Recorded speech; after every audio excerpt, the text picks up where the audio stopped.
Messieurs, dames, je viens de filmer pendant, je crois, 20 minutes sans avoir appuyé sur le bouton enregistrer. Putain, c'est pas possible. Oh.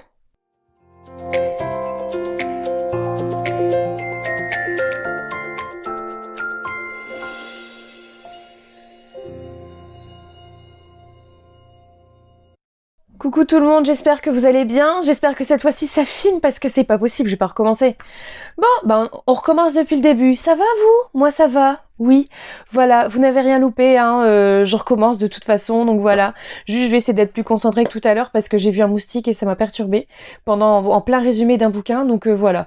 Maintenant, je vous le dis tout de suite, il y a un moustique sur ma fenêtre et on est au début mars. C'est un peu inquiétant, non? Bon, bref. Alors on se retrouve pour un point lecture du mois de février 2022 et surtout restez jusqu'à la fin parce que je vais vous annoncer mes 5 finalistes du PLIB. Voilà, mes 5 sélectionnés. Et on y va tout de suite d'abord pour le point lecture.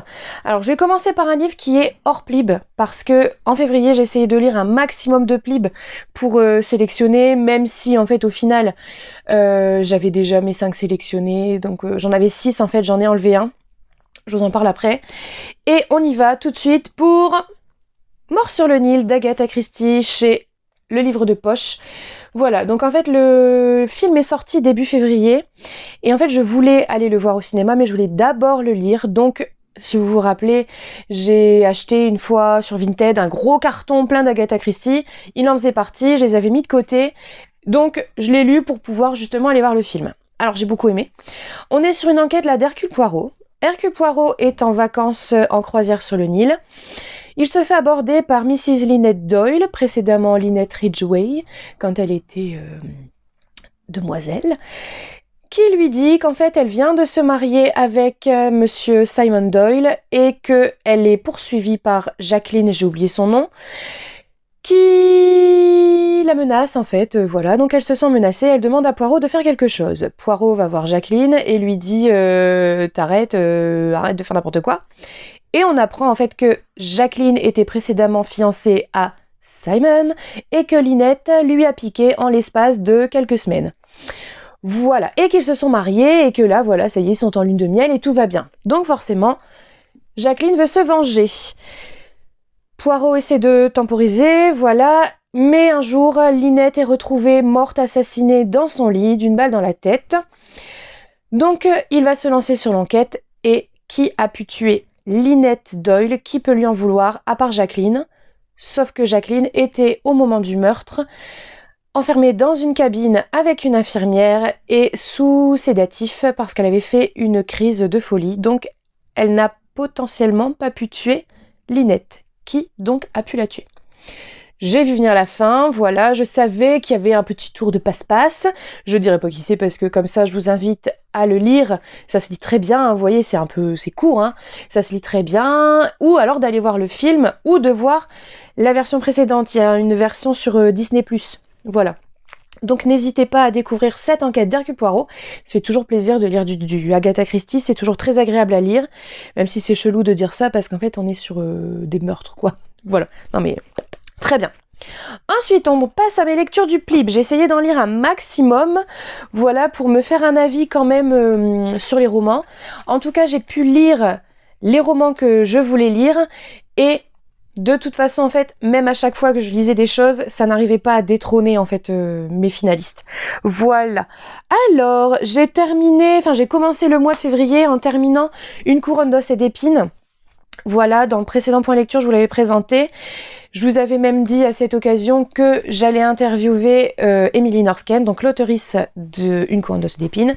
Et c'était chouette. Si vous n'avez pas vu l'interview, je vous invite à aller la voir sur le compte Instagram du PLIB. Voilà, on discute de... voilà, des tenants, des aboutissants de ce roman et c'était vraiment vraiment chouette de discuter avec elle. J'avais peur en fait de ne pas savoir rebondir et de pas savoir mener l'échange, donc j'avais blindé en fait ma préparation, j'avais fait tout un truc à l'écrit et tout, toutes mes questions étaient rédigées. Donc voilà, je pense qu'au final on s'en est plutôt bien sorti et vraiment c'était une très très chouette expérience. L'année prochaine, si je suis reprise au jury du PLIB, j'aimerais évidemment renouveler cette expérience qui est aussi hyper formatrice en fait pour nous. Enfin, pour nous, je me mets pas dans la catégorie influenceur littéraire, quoi. J'ai pas vraiment. Mais pour, voilà, les blogueurs, instagrammeurs, tout ça, c'est un exercice vraiment intéressant. Voilà.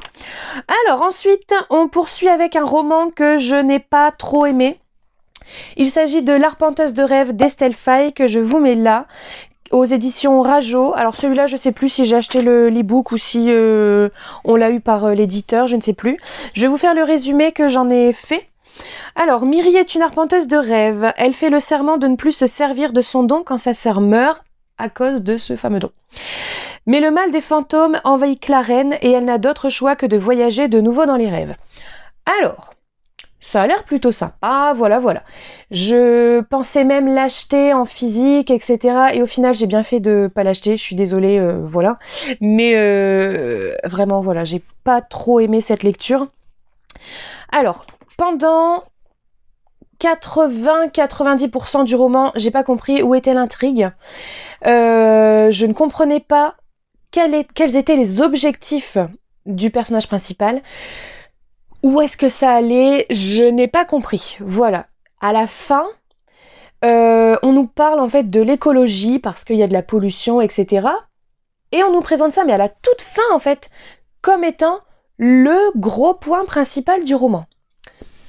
Alors, si c'est ça le gros point principal du roman, pourquoi ne pas en parler tout au long du roman et de faire en sorte que la nana, du coup, travaille là-dessus? Parce qu'en fait, là, on nous dit un petit peu au début, oui, il y a la pollution, machin, les eaux sont polluées, on respire du mauvais air, et du coup, les gens y toussent. Ok. Mais à part ça, il n'y a rien de vraiment plus, en fait. Voilà. Et puis, l'intrigue est bouclée à la fin en 2-3 paragraphes. Et voilà, ça retombe comme un soufflet. C'est dommage, et donc ce roman m'a causé quasiment une panne de lecture. Déjà, j'ai mis je sais pas combien de jours pour le lire. 9 jours. 9 jours pour lire 352 pages. Voilà, alors qu'en plus, j'étais en vacances. Par rapport aux dates, ouais, non, c'était les vacances. J'ai passé mon concours en même temps, mais en plus, j'ai fait beaucoup de voitures, etc. J'ai attendu beaucoup dans la voiture avant de passer le concours. Donc j'ai lu énormément. J'avançais pas. 9 jours, j'ai mis 9 jours, les gars. Enfin, je sais que on n'a pas tous le même rythme de lecture, d'accord? Je le sais très bien. Mais 352 pages, pardon, pour 9 jours. Le roman d'après, 350 pages, je l'ai lu en 2 fois. En 2 jours. Parce que j'avais pas eu le temps la veille, le premier jour, de tout lire d'un coup. Sinon, je l'aurais lu en une fois. Bref, donc voilà, les personnages secondaires sont creux et un peu inutiles en fait, voilà, il n'y a pas tellement d'intérêt. Le seul point positif en tout cas concernant les personnages secondaires, c'est qu'on a un personnage muet, voilà, qui s'exprime en langue des signes, et du coup c'est sympa au niveau de la représentation, voilà, c'est pas courant en fait d'avoir un personnage muet, donc c'était plutôt cool. Voilà, sinon bon, l'intrigue pas ouf. J'allais dire un autre truc aussi à ce sujet. Oui, une romance qui sort de nulle part. Mais vraiment, j'ai pas compris, je vais... Quoi? Pourquoi faire? Donc, la personnage principale rencontre un autre personnage, ça discute, voilà. Pas plus que ça mais même pas plus que ça, pas du tout de rapport de... Comment on appelle? Je vais y arriver, hein. De séduction, pas de jeu de séduction, pas de signe d'attirance d'un côté ou de l'autre. Rien. Nada, walou, rien. Et d'un coup, bisous. Mais pourquoi faire? J'ai pas compris pourquoi d'un coup, ça se bécote, quoi. Je sais pas. Les rencontres d'après, je crois pas qu'il y ait d'autres bisous, ou peut-être un, je sais plus. Et à la fin, le personnage dont est tombée amoureuse Myri lui dit va, il faut que tu tombes amoureuse de quelqu'un d'autre maintenant. Parce qu'en fait, elle était amoureuse. Mais elle n'en parle pas, elle ne... J'ai pas compris. Soit tu fais de la romance, soit tu fais pas de romance, quoi. Mais là, bref. On passe. On passe au suivant. Alors ça c'était Du roi je serai l'assassin de Jean-Laurent Del Socorro chez ActuSF que je vous mets là. Je l'ai lu en numérique et c'était très chouette. Celui-là j'ai adoré ce roman. Donc c'est un roman historique fantasy, une fantasy historique quoi. Je vais remettre les mots dans l'ordre. Une fantasy historique. Alors ça se passe en Andalousie au XVIe siècle, en pleine reconquista espagnole. Sinan et sa sœur Roufaïda sont des musulmans convertis qui ont été obligés de se convertir au christianisme et pour échapper à l'Inquisition, ils sont envoyés en France pour y terminer leurs études et pour y chercher la pierre du dragon qui fait partie de l'alchimie, tout ça, afin de faire des trucs de magie quoi. Alors, c'était vraiment chouette. En fait, c'est un roman autour du personnage donc de Sinan qui est un personnage secondaire dans Royaume de vent et de colère, je crois, de Jean-Laurent Del Socorro. Il se fait appeler Silas dans cet autre roman.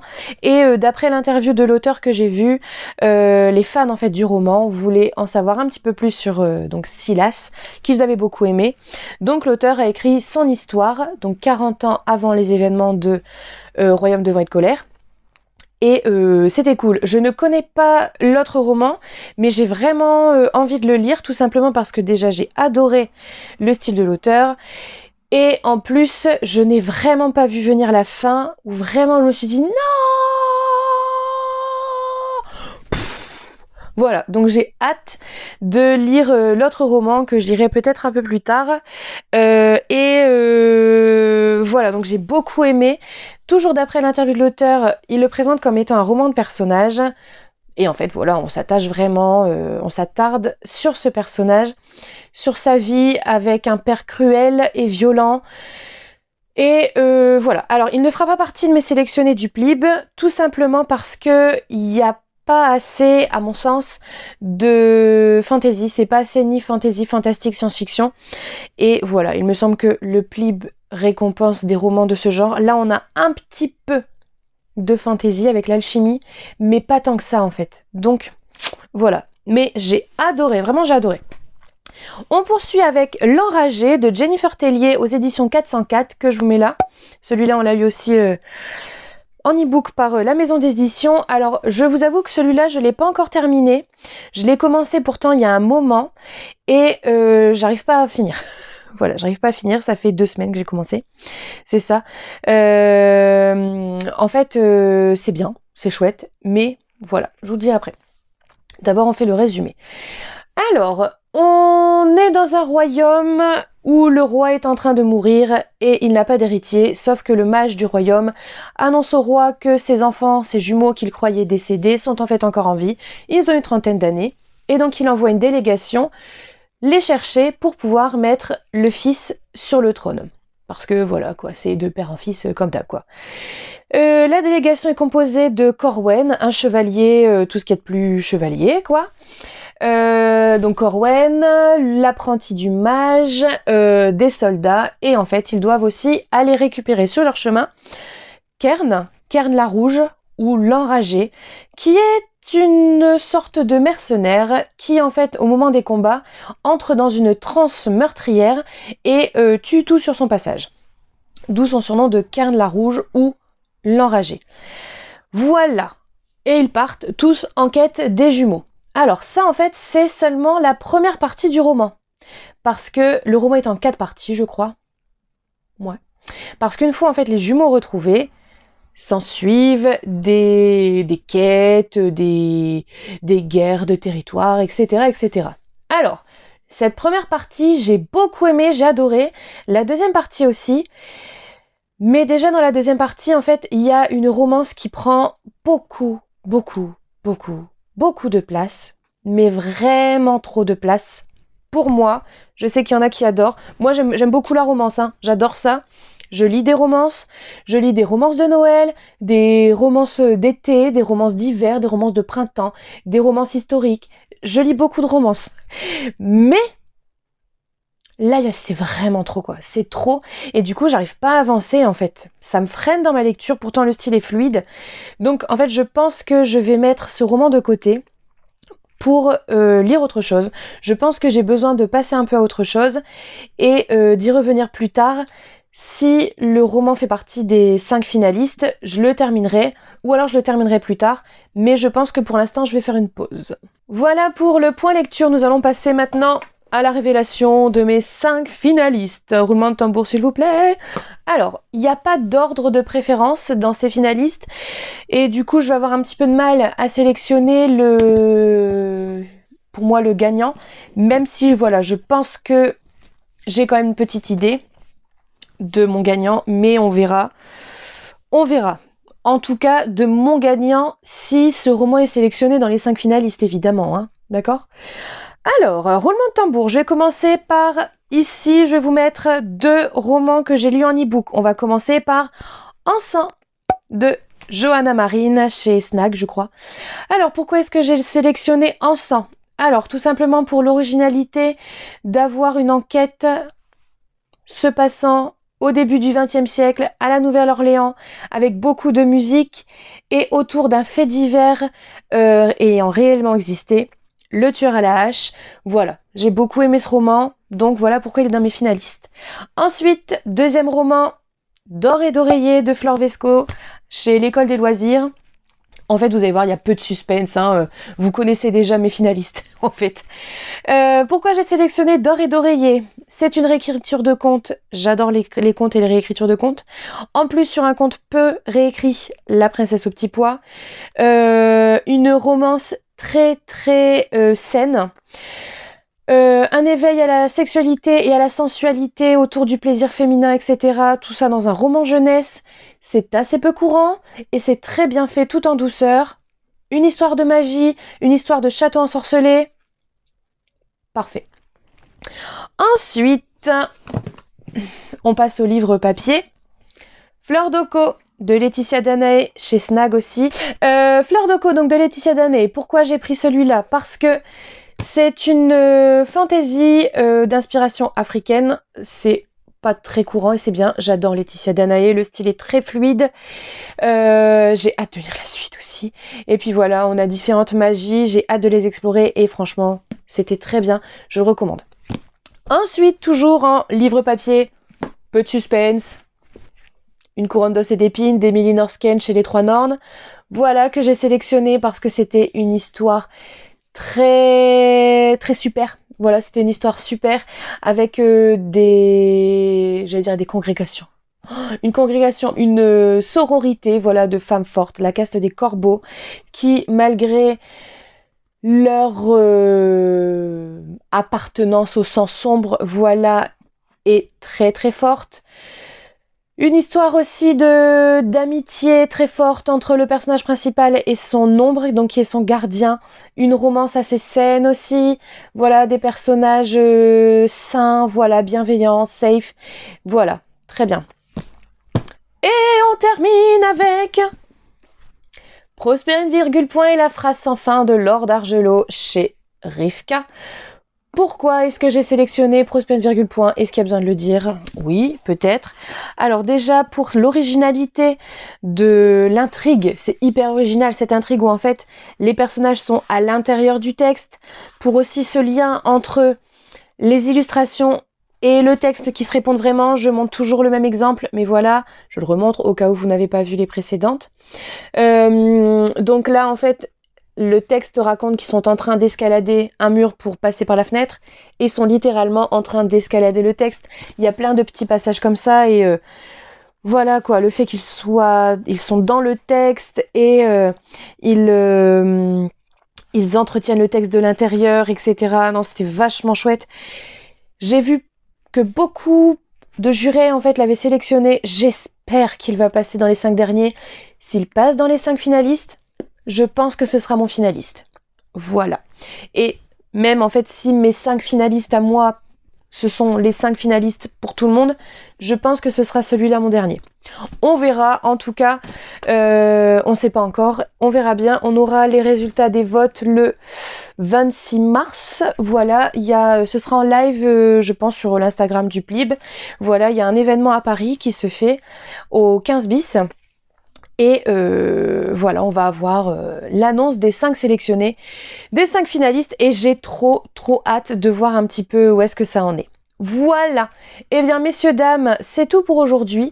Je vous souhaite plein de bonnes choses, une bonne semaine. Prenez soin de vous, ne regardez pas trop les infos pour l'instant, et voilà, soyez heureux. Bisous!